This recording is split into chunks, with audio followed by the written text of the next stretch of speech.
मैं अयोध्या नरेश दशरथ पुत्र एवं प्रभु श्री राम का अनुज लक्ष्मण महापंडित महाज्ञानी रावण को गुरु रूप में सादर प्रणाम करता हूं। आयुष्मान भव लक्ष्मण। कहो, अपने जीवन की इस अंतिम बेला में मैं तुम्हारे किस हित की पूर्ति कर सकता हूं?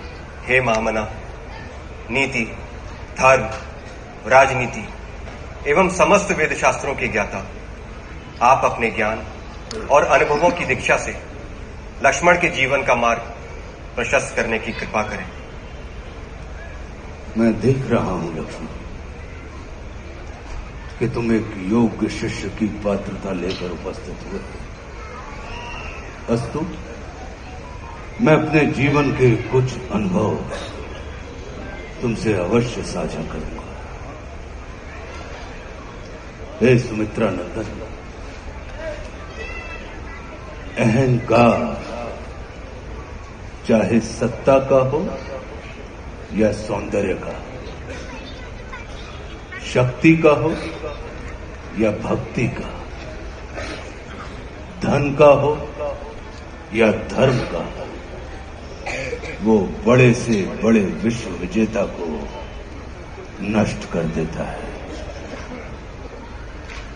इसका प्रत्यक्ष उदाहरण ये त्रिलोक विजेता, विद्या विशारद, महापंडित रावण है।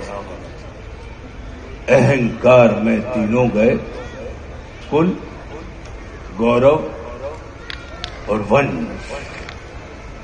ना मानो तो देख लो इस रावण का। लक्ष्मण, रावण को अपने ज्ञान का अहंकार था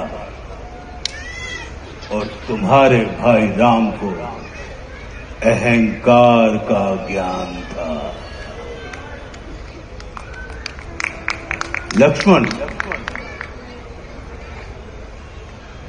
जीवन में सफल होने के लिए शत्रु दृष्टि और मित्र दृष्टि का भेद आना अनिवार्य है।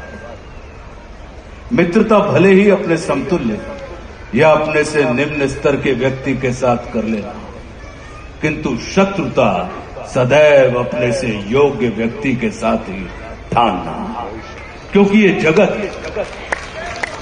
हमारे व्यक्तित्व का आकलन हमारे मित्रों को देखकर नहीं, हमारे शत्रुओं को देखकर लगाता है। जितना बड़ा और गरिमापूर्ण हमारा शत्रु होता है, उतने ही बड़े और गरिमापूर्ण की ख्याति को हम प्राप्त होते हैं। देखो ना, इस जगत ने जो कुछ राम से जुड़कर प्राप्त नहीं किया, उसे रावण ने राम से लड़कर प्राप्त कर लिया। लक्ष्मण, वे हमारे शत्रु ही होते हैं जो हमारे अंदर सुप्त पड़ी हुई ऊर्जा को जागृत करने का कार्य करते हैं। हमारा शत्रु ही होता है जो हमें असुरक्षा से निकालकर सुरक्षा में जाने की प्रेरणा देता है। वो हमारा शत्रु ही होता है जो हमें अपने सीमित वृत्त से निकालकर अपने वृत्त को असीमित करने की प्रेरणा देता है। इसलिए शत्रु तिरस्कार का नहीं, नमस्कार का पात्र होता है। कभी अपने शत्रु को नमस्कार करके देखना, वो तुम्हारा परिष्कार कर देगा। लक्ष्मण, जैसे शरीर को संचालित करने वाला मस्तिष्क आकार में शरीर से बड़ा नहीं होता, गज को संचालित करने वाला अंकुश आकार में गज से बड़ा नहीं होता, वैसे ही व्यवस्था को संचालित करने वाले व्यवस्थापक को कभी भी व्यवस्था से बड़ा नहीं होना चाहिए। ये सारा नीति ज्ञान तुम्हारे भाई श्री राम तुम्हें स्वयं दे सकते थे, किंतु उन्होंने तुम्हें मेरे पास भेजा। जानते हो क्यों?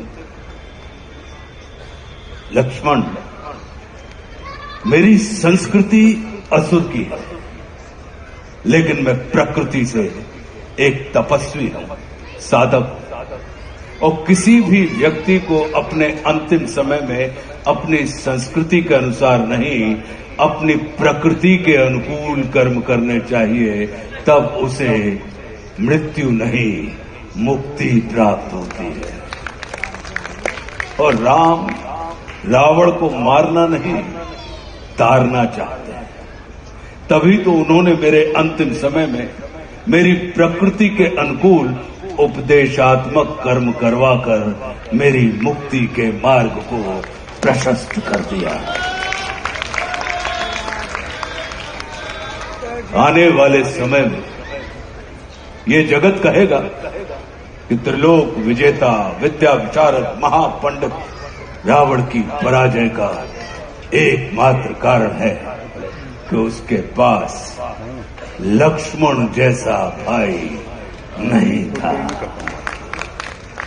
लेकिन इस जगत को ये स्मरण रखना चाहिए कि लक्ष्मण जैसा भाई प्राप्त करने के लिए व्यक्ति को रावण नहीं, स्वयं राम बनना पड़ता है।